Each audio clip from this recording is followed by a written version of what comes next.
Morning traders, it's Thursday the 16th and this is the DAX technical analysis. Trading financial markets is risky, involving the risk of losing invested money. We're not providing financial advice and all trading decisions will be made entirely at your own risk. But I hope you're all well, that you had a good trading day yesterday, and let's jump straight into this.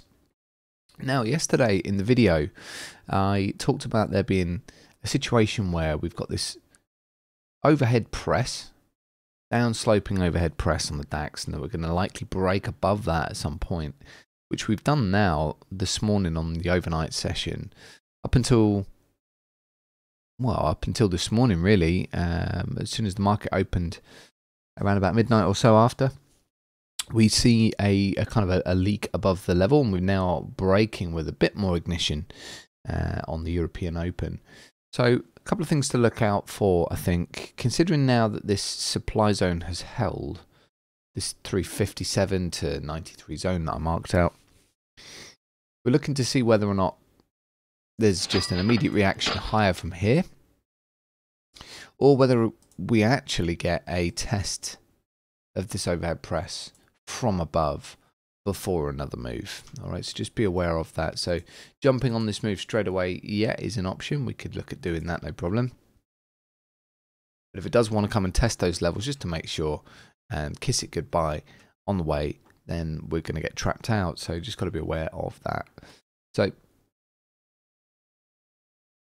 I think it was on there. It was this chart that I was talking about, a potential move to the downside first. And so yesterday what we've had, and for the last 2 days what we've had, is the DAX has been trapped in a fairly narrow range. We had the majority of the session on Tuesday caught between the Asian high and the European low, as in the European Open low, and the IB was actually inside that level, but you could see that the high was up here at 13.5 and the low was down here at 350, but the majority of the trading volume actually occurred between 403 and 480, so it was a compressed range. I'll probably remove those levels now from the chart, but it was pretty similar yesterday. In fact, it was even more compressed for more of the session. The Asian range was between 390 up to 460, about a 70-point range, and it pretty much stayed in that for the majority of the trading session. But what I talked about was seeing this break below the low, because we've got this cluster of stop losses that are in this zone. So a lot of people are parking their stops under here, and the market is probably going to want to take those out before it's moved higher, and that was kind of what happened here. So yeah, choppy day, not the best of conditions for any kind of momentum strategy like ours, but hey, these things happen, not much you can do. But overall, the trading session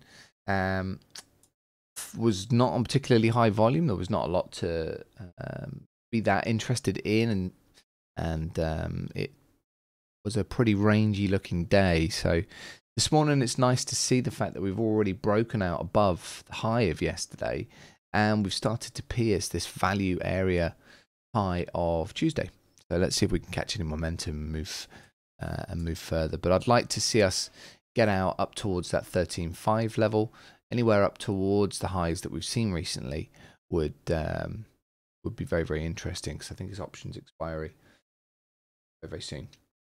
So we have got a bit of news that's come out. We've had Merkel saying that the EU needs to improve after Brexit, basically in an interview with the Financial Times, saying that Europe has to take on more responsibilities following Brexit.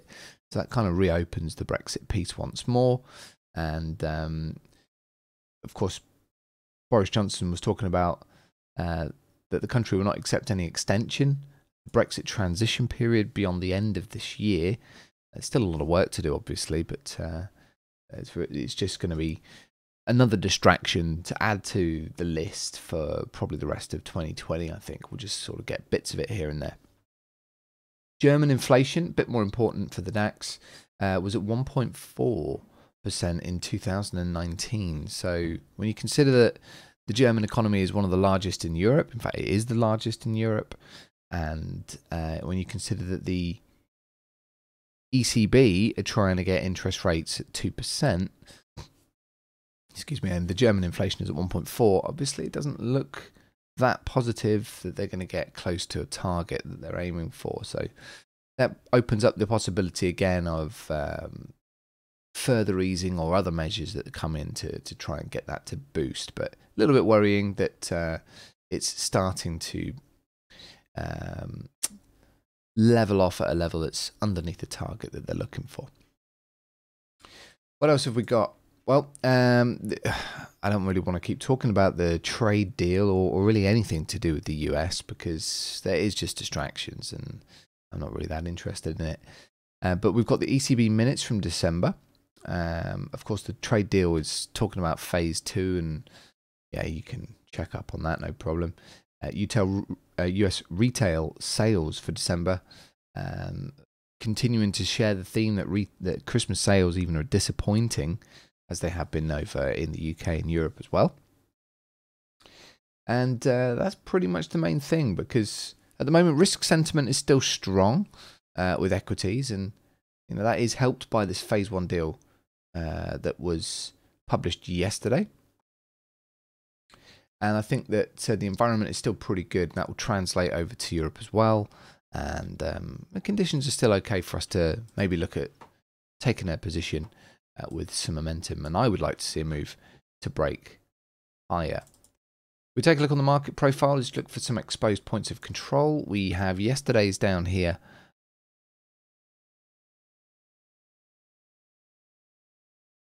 Just above 412.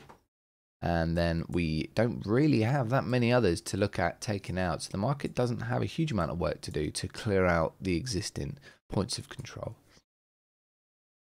We will have some resistance trying to take out Tuesday's high. But if we do manage to get above that, then retesting the value area from, what would that be, Friday? Would be a good spot. 520, somewhere in that zone could be interesting. My only concern about getting long is that if I have like a 20 or 30 point stop loss, then I'm looking at like a 100-point target. And from current levels, a 100-point target would take us right into the all-time high. Well, certainly the 2000, this year's high, but getting us very, very close to our all-time high. So there's not a huge amount of room to run into at the moment. I'd almost be more interested in waiting for the market to pull back down towards a value area down here, before then catching a demand zone and starting to move from here. And then maybe we could look at getting along around about the 300 zone. Wishful thinking perhaps, but that's kind of like an ideal situation, because at the moment it's very, very difficult to catch the momentum that we need to get the 120 point target that we look for on the strategy. So bit of a catch-22 situation at the moment, but I do think that momentum will be coming very soon. On the strategy, if we just take a real quick look at that, and ignoring the first one because I'm not able to trade that, I'm talking with you guys. So yesterday, choppy, really choppy. I took 2 of the 3 opportunities that there were yesterday, and fortunately for me, I wasn't able to trade that one optimally. So I missed that one. That would have actually been pretty good. But I got into a trade which I think I got out early on both of them. The first one was here, and you'll notice it didn't really go anywhere. It failed to break above the previous high and traded sideways from then on. Didn't really break above below this low, but we got a reverse signal over here, so I closed it out. Got into a trade, I think it was maybe around here, or possibly this one.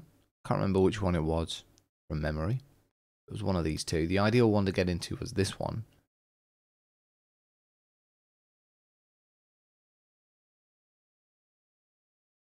Perhaps it would have just clipped your stop to the second one. Would have been okay. Stop loss would have gone above the dot. You get in at the start of the candle, which would probably have been about here. And then you're looking for 4-to-1. You may not have quite hit the target on that one. And in actual fact, that one would have likely taken you back out at break even had you have been using the set and forget version of the strategy. And of course, unless you got yourself a better entry, and then it would have been fine. But somewhere around that level would have been your trade. And once you got into this zone down here, with the yellow deviation warning candles, And the deviation warning candles are just because price action was closing below the deviation low, which is this lower line. The middle line is volume weighted average price, VWAP. And you've got the deviation bands either side of it, similar to how a Bollinger Band works, but obviously this is not a Bollinger Band. All right. There was another opportunity to get into a short here, but I think after this trade, you know, you could have perhaps walked away from the market, but had you have gone in on that one, it would not have worked out. So choppy day, difficult conditions, a couple of opportunities to make some points, and considering that it was a choppy day, that's good.